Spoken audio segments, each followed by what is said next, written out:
नमस्ते, म doctor Gopal Mishra, consultant physician तथा head of department of internal medicine. आज फेरि एकदमै इम्पोर्टेन्ट टपिक लिएर आएको छौँ, जसलाई हामीले सिजनल इन्फ्लुएन्जा अथवा सिजनल फ्लू भन्छौँ।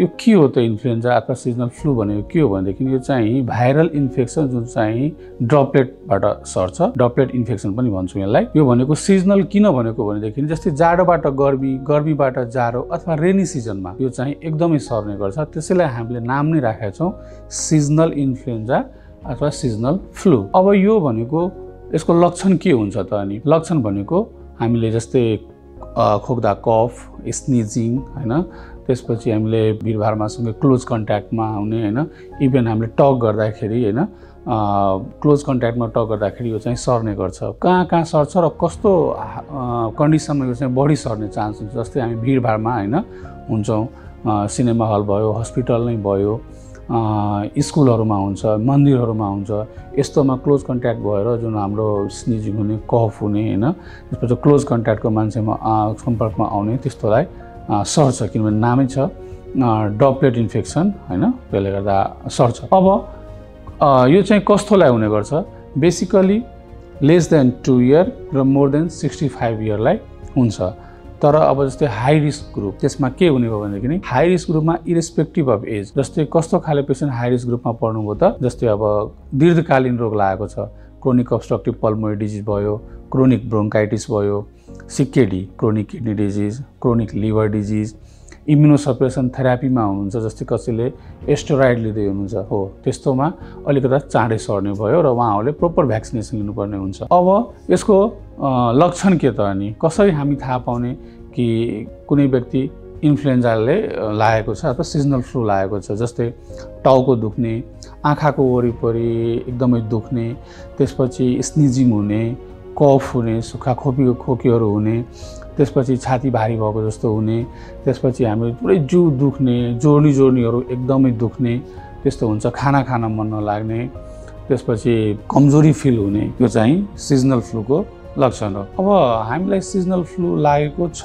कि छैन त्यो चाहिँ अब एउटा व्यवहारिक कुरामा बुझ्न सकिन्छ। घरमा एउटै लक्षण, जति पनि मैले माथिको लक्षणहरू भने त्यो एउटै लक्षण घरमा 2 जना 3 जना मेम्बरलाई लागेको छ भने हामीले के चाहिँ बुझ्नुपर्छ?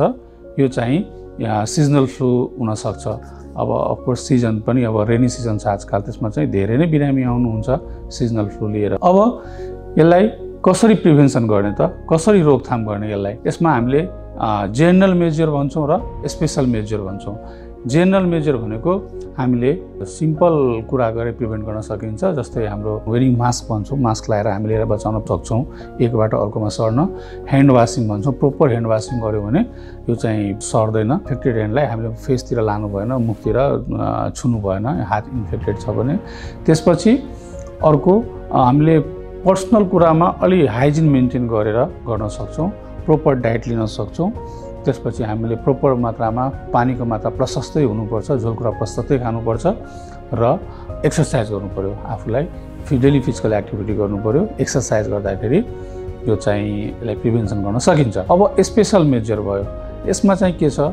हाई रिस्क ग्रुप, जसले चाहिँ दीर्घकालीन रोग लागेको, इम्युनोसप्रेसन थेरापीहरू, एस्टेरोइडहरू, क्यान्सरको दबाईहरू, उहाँहरू जुन हुनुहुन्छ ओल्ड एजहरू हुने, दीर्घकालीन रोगहरू हुने, यसमा के छ? हामीले भ्याक्सिन लगाएको राम्रो। भ्याक्सिनमा हामीले इन्फ्लुएन्जा ए र बी दुईटैको भ्याक्सिन दिन्छौँ टु प्रोटेक्ट फ्रम इन्फ्लुएन्जा। अब यसमा कस्तो छ भनेदेखि यसलाई हामीले इयरली दिनुपर्छ। अब एकचोटि लिएर तपाईँले लाइफ लङ इम्युनिटी पाउने होइन, यसलाई हामीले इयरली चाहिँ दिनुपर्ने हुन्छ।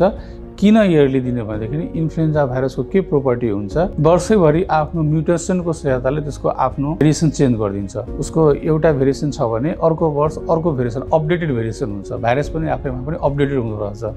अपडेटेड भेरिएसनमा जाँदाखेरि त्यसलाई कभर गर्नको लागि हामीले हरेक वर्ष नयाँ भेरिएन्टलाई मार्नको लागि हामीले एभ्री इयर इन्फ्लुएन्जाको भ्याक्सिन लिनुपर्ने हुन्छ। लास्टमा यही कुरा भन्छौँ, prevention is better than cure. Get vaccinated, get protected from influenza. Thank you.